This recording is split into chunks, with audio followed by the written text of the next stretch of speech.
Hi, everyone, and welcome to Inside Bristol. This is an exciting show for us because it's the first time we've been back in the studio in over a year, and topping our guest list is Maggie Elliott with Believe in Bristol. Thank you so much for being with us, and it's great to see you in person. So this is going to be a great show, and she's got a lot of things to tell us about, maybe starting with Border Bash. Yes. So first off, it's a great honor to be back in person and seeing you here. So thank you for having me. But yeah, we've kicked off our summer concert series, Border Bash, on June 4th, and it's continuing through the months of June, July, and the end of August. So we're really excited. We've got 6 different events, really great artists. We've got some great local openers, and then some good rhythm and roots preview bands. 4th of July is one we're really looking forward to as well, but it's really great to bring our community back together in downtown, and especially after a year and a half of not being able to hug our neighbors, we're really excited to host this event. Absolutely. And if you are wondering what all of the different bands are, I'm sure you'll see these. These are probably all over. Yes. Yep. So they're on our social media, on our website, believeinbristol.org. There's also a really great platform that includes Border Bash, but also all of the summer music that's happening. So it's bristolsummermusic.com. And that's community-wide. So not just what's happening downtown, but the live music all throughout our community. So obviously, as the birthplace of country music, we want to celebrate really being back and listening to some great music. Absolutely. And this is a free event. So just grab your chairs and your family and just come out and just enjoy Bristol and being out and back. And it's exciting. So also we want to move a little bit into 4th of July because I know everybody's curious about what can we do on 4th of July? Absolutely. That's the biggest question right now. We're excited to be able to celebrate again. So we will have our 4th of July celebration in Cumberland Square Park as we have in the past. We'll have the parade, we'll have the park activities, all of that fun. And we've got some great bands. So we have Virginia Ground, who's going to be playing with Dave Edgar. So really fun, high energy set. And then we have Amethyst Kia. So it's really great to have a Grammy nominated artist on our Border Bash and 4th of July stage. And a local, it's really great. She's getting some amazing traction in media right now. So to have her play in our neck of the woods is really awesome. But we'll have a great veterans tribute. The only thing that will be missing this year will be fireworks. Weren't able to make that work for this year, but no worries, we'll have it for next year. But we're just excited to be able to bust through that cabin fever that we've been feeling and really have a good time this 4th of July. Oh, I'm so excited. Yeah, definitely a lot of things to put on your calendar. That is for sure. And of course, downtown is open back up and people are moving around, and it just feels so much more normal, which is great. And I mean, I'm kind of just curious how in the world everything seemed to survive and do so well. We were really, really fortunate in 2020.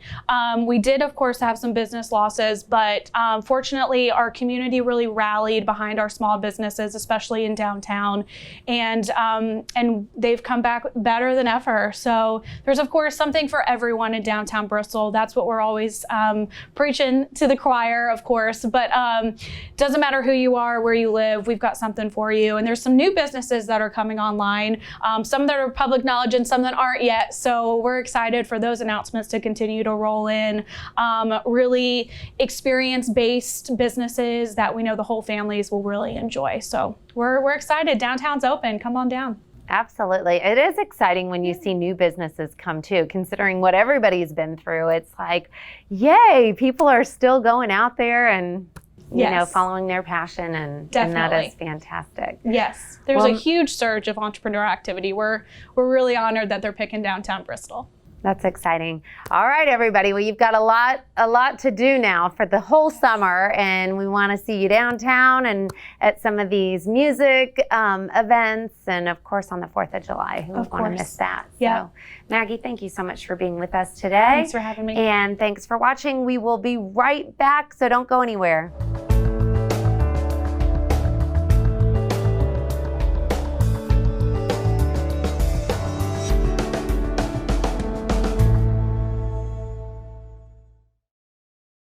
Hi, everyone, and welcome back to Inside Bristol. I'm your host, Sheridan Nichols. Well, up next, we've got a city service segment, and this is something new to the show, and we're going to be doing this weekly.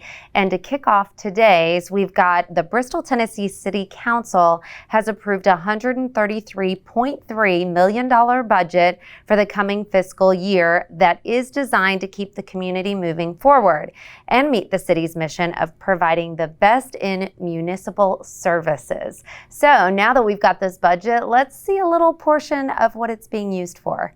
Here's this segment. Members of the Bristol, Tennessee City Council on June 1st approved a $133.3 million spending plan for the 2021-2022 fiscal year that maintains the current water, sewer, solid waste, and stormwater fees and represents a 1.6% decrease over the previous year's budget. The budget year begins July 1st, 2021 and continues through June 30th, 2022. Revenues for the year are projected to be about $121 million, derived from property and sales taxes, fees for services, traffic fines, fees collected for licenses and permits, investment-related income, and funding from other governmental agencies.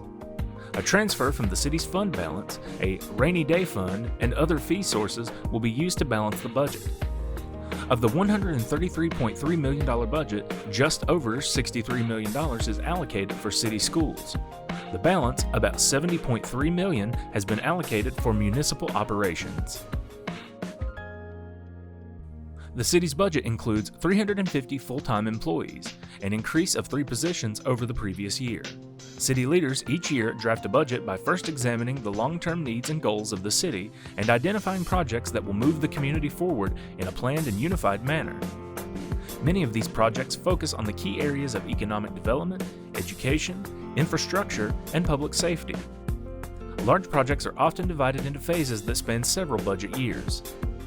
In the area of economic development, the city will continue to be an integral partner in the development of a 160-acre aerospace park at Tri-Cities Airport. Funded by the state of Tennessee and Tri-Cities governments, this project is now nearing completion.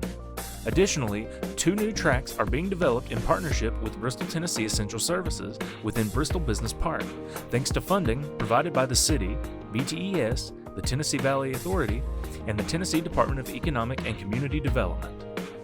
A separate site served by freight rail is being developed within Partnership Park 2. Network Sullivan Partnership has also assisted with these projects. Because tourism continues to be an integral component of the local economy, City Council has approved the formation of a new destination marketing organization to provide greater accountability in tourism marketing. Additionally, the city will continue to support Bristol Motor Speedway events, the Border Region Tourism District, and elevate downtown to the next level by supporting the redevelopment of the 700 block of Shelby Street to include mixed-use development of commercial office and residential space. To support education, the city recently approved the sale of bonds totaling $2.5 million for the completion of Bristol, Tennessee Middle School. The new middle school is set to open in the fall, and in the meantime, financial planning has begun to fund the renovation and maintenance of the city's 5 elementary schools and Tennessee High School. Additionally, the city budget includes $5.9 million from general tax revenues, or 82 cents on the tax rate, to support city schools during fiscal year 2022. Infrastructure improvement projects listed in the budget include the continuation of the East Cedar Street project from 5th Street to King College Road to improve access to the east end of Bristol, and the resurfacing of 14 lane miles of city roads. Additionally, the city will pursue state funding for safety improvements at the U.S. Highway 11E and Island Road intersection, including the extension of Pinnacle Parkway to Walnut Hill Road, and state grants will be sought for traffic signal improvements at the intersection of West State Street, Gate City Highway, and Euclid Avenue. Community development block grants will be used to improve sidewalks in the Fairmount neighborhood and to demolish unsafe structures. Major utility plant improvements are planned with the design of a new biosolids handling process at the Regional Wastewater Treatment Plant, and ongoing efforts to improve the water lines in the Fairmount area for greater fire protection will be completed. The city has also budgeted $200,000 to begin replacing an automated meter reading system. To enhance public safety, construction of a new fire station is proposed on the campus of Holston View Elementary School at an estimated cost of $2.5 million. Another $2.2 million has been budgeted for a new ladder truck and 2 new fire engines to replace aging equipment now being used by the city's fire department. 7 new patrol vehicles will be placed into service, and in-car video systems will be purchased as a part of an ongoing equipment replacement program within the Bristol, Tennessee Police Department. Many of the established goals do not have a price tag during the planning stages, but could result in projects that require funding in future budgets. By closely examining goals during the budget cycle, the city is able to plan strategically and continue to address the greatest needs of the community. For example, to further enhance the quality of life for community members, the city's community development program is now poised to examine critical social needs such as transportation, after-school programming, drug abuse and recovery, homelessness, and workforce development. Efforts will be made in the coming year to establish a web-based job posting platform to promote job opportunities, and the city's Department of Parks and Recreation will search for opportunities to grow the farmers market and create new recreational opportunities within city parks. When taken as a whole, the budget document approved by the City Council is not just a spending plan for the coming year, but a strategic plan of work that ensures the City of Bristol, Tennessee is continually moving forward and accomplishing its mission, providing the best in municipal services. To learn more, please go to bristoltn.org/budget FY22.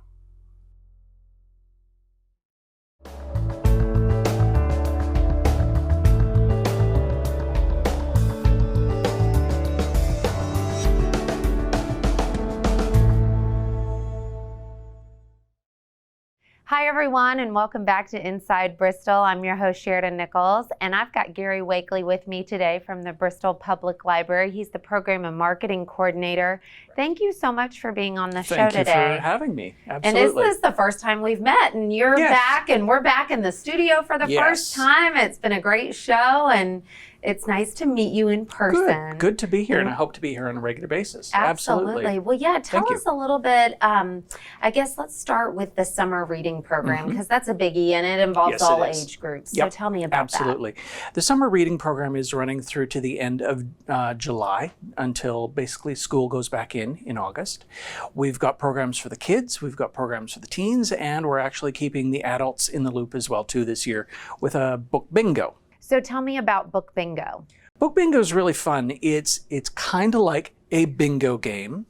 I've got one of the sheets here. I don't know if your camera can see this. These are on our website. If you go over to the Bristol Public Library, you can download these.